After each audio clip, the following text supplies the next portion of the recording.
मेरे रसूल पाक सैयद आलम सल्लल्लाहु अलैहि वसल्लम ने फरमाया, बनी इसराइल के 3 लोग थे, नेक आदमी थे। सफर पे जा रहे थे तो बारिश तेज आ गई। सही बुखारी की हदीस है। तेज बारिश आई, एक गार में पनाह ली बारिश से बचने के लिए। अचानक तूफान आया तो एक पत्थर लुढ़क कर गार के मुंह के आगे गिर गया। अंधेरा छा गया अंदर, अंधेरा, तूफान है, परेशानी है। मेरे हबीब पाक अलैहिस्सलाम फरमाते हैं, जब अंधेरा दम घुटने लगा, अंधेरा होने लगा, परेशान होने लगे, एक बोला, कहने लगा अगर जिंदगी में कोई नेक काम किया है तो उसको याद करके दुआ मांगो, अल्लाह करे हमसे कोई नेक काम हो जाए। जो होते हैं उसमें भी रियाकारी होती है, उसमें भी मिलावट होती है। कोई नेक किया है तो दुआ मांग लो।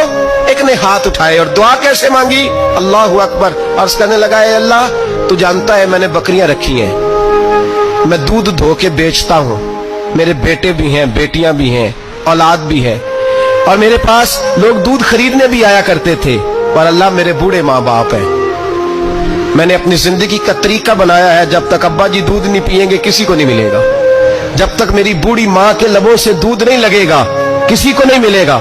ऐ अल्लाह, वो रात भी तू जानता होगा जब मैं देर से आया, दूध धोया तो माँ बाप सो चुके थे। अर्श के मालिक, तू भूला नहीं करता, तू भूलने से पाक है। मेरे रब, मैं दूध का प्याला लेके सारी रात खड़ा रहा माँ बाप के सराहने, ना मैंने दूध बेचा, ना मैंने बच्चों को दिया। आधी रात के बाद उनकी आंख खुली, उन्होंने दूध पिया। ऐ अल्लाह, मेरी अम्मा भी मुझसे बड़ी राजी हुई, मेरा बाप भी बड़ा राजी हुआ। मालिक, अगर वो अमल वाकई तुझे कबूल है तो इस मुसीबत से निजात दे दे। मेरे नबी पाक अलैहिस्सलाम फरमाते, उसने ये वसीला देख के दुआ मांगी तो अल्लाह ने पत्थर सिरका दिया। पहले रोशनी नहीं आ रही थी, अब रोशनी आनी शुरू हो गई। पता चला जो जिंदगी में रोशनी चाहता है वो माँ बाप की नौकरी करे, जो जिंदगी में रोशनी चाहता है वो माँ बाप की बुल्ले शाह तू आसमानी उड़दी या फड़ना है, और जड़ा घर बैठा उन्हें फड़ेया ही नहीं। इनकी नौकरी करो, रोशनी मिलेगी। दूसरा बोला, उसने कहा, अल्लाह, तुझे पता है मैंने कई लोग मजदूरी पे रखे हुए हैं। एक शख्स मजदूरी करता था तो कुछ किलो, कुछ शेर चावल, कुछ चावल उसकी मजदूरी बने। मिसाल देके समझाता हूँ, 10,000 के चावल उसकी मजदूरी बन गए। मैंने उसको कहा मजदूरी ले ले, तो वो नाराज होके चला गया नाराज होके। लेकिन ए अल्लाह, मैंने उसका माल खाया नहीं, मैंने मजदूर का हक रखा नहीं। ए अल्लाह, मैंने 10,000 अलहदा कर दिया, वो चावलों की कीमत मैंने अलहदा कर दी। जब मैं कारोबार करता तो मैंने उसका पैसा इन्वेस्ट कर लिया, फिर उस पैसे से मैं कमाता रहा। एक वक्त आया कि जमाने बीत गए, वो 10,000, 10 लाख या यूं समझ ले 10 करोड़ हो गया। कई गायें, कई ऊंट, कई प्लाट आ गए। ऐ अल्लाह, कई जमाने के बाद वो मजदूर लौटा और कहने लगा, साहब मैं गरीब हो गया हूं, तंगदस्ती आ गई है, बूढ़ा हो गया, वो मेरे पैसे तो दे दे। तुम ऐ अल्लाह, मैं बेईमान नहीं हुआ, एक रत्ती बराबर भी मेरे दिल में मैल नहीं आई। मैंने कहा, ये इतनी दर्जन गायें तेरी, ये ऊंट तेरे, ये प्लाट तेरे। वो कहने लगा, तू मुझसे मजाक करता है, मेरे तो थोड़े से चावल थे, यूं समझ ले 10,000 कर इतना कुछ।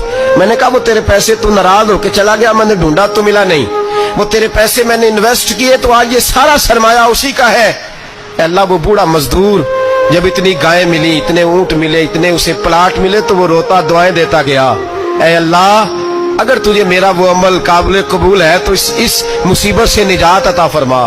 मेरे नबी पाक सैयद आलम सल्लल्लाहु अलैहि वसल्लम फरमाते, पत्थर थोड़ा और हट गया। अब तीसरा बोला, अमल का वसीला दे के, भाई कोई अमल बचा के रख, कुछ कर ले, कुछ जिंदगी में इकट्ठा कर ले। कोई तो ऐसा अमल हो जब कयामत आए तो तू मुसीबत से बच सके, तू कब्र में मुसीबत से बच सके, तू दुनिया में मुसीबत से बच सके। मेरे रसूल पाक सैयद आलम सल्लल्लाहु अलैहि वसल्लम फरमाते, तीसरा बोला, कहने लगा, ए अल्लाह, तू जानता है मैं जवान, मैं राना, मैं हसीन, मुझे औरतें दावत देती थी, अपनी तरफ मायल करती थी, लेकिन मैं किसी पर ना देखता। बस एक चचा की बेटी पे मैं आशिक हो गया, उसके मैं करीब जाने लगा, बुलाने लगा। 100 दिनार भी इकट्ठे किए उसको देने के लिए। एक ऐसा वक्त आया कि वो राजी भी हो गई। ऐ अल्लाह, तन्हाई भी आ गई। यूं समझ लो कि मैं जवान भी, हसीन भी, मालदार भी, मैं चाहूं तो एक दिन में 4 दफा मैं बदकारी कर सकता था। ऐ अल्लाह, सारी खूबियां थी। वो बीबी मेरे पास आई, कमरा, तन्हाई, कोई देखने वाला नहीं था। जब मैं उसके करीब जाने लगा تو وہ عورت کہنے لگی تو رب سے ڈر جا، رب سے ڈر جا، رب سے ڈر جا۔ اے اللہ، طاقت بھی، جوانی بھی، حسن بھی، مال بھی، میں سب کچھ کر سکتا تھا پر تیری لیے۔ اور اگر مسلمان ہوگا تو کہے گا اے اللہ تیرے رسول کے لیے، اے اللہ مدینے والے چاند کی بات مان کے، اے اللہ آمنہ کے معصوم کی بات مان کے، اے اللہ جناب فاطمہ الزہرا کے ابا کی بات مان کے میں نے اپنے نفس کی خواہش کو کچلا، اور کچل کر کے میں نے وہ گناہ نہیں کیا، اس کو آزاد کر دیا۔ اگر وہ عمل تیری بارگاہ میں قبول ہے تو نجات دے دے۔ میرے نبی پاک فرماتے ہیں بس دعا ختم ہوئی تو اللہ نے پہاڑ دور پھینک دیا، اللہ نے نجات دے دی۔ اللہ کرے میری ملت کے جوان کو بھی یہ نیکی نصیب ہو جائے، اللہ کرے ماں باپ کی خدمت کرنے والے بن جائیں، اللہ کرے ہم مزدوروں کا حق دینے والے بن جائیں، اللہ کرے ہم بے ایمانی دھوکے بازی کو چھوڑ دیں۔ اگر کوئی ایسا عمل ہوگا تو اللہ دنیا میں بھی نجات دے گا مشکلوں سے، قبر میں بھی اللہ نجات عطا فرمائے گا۔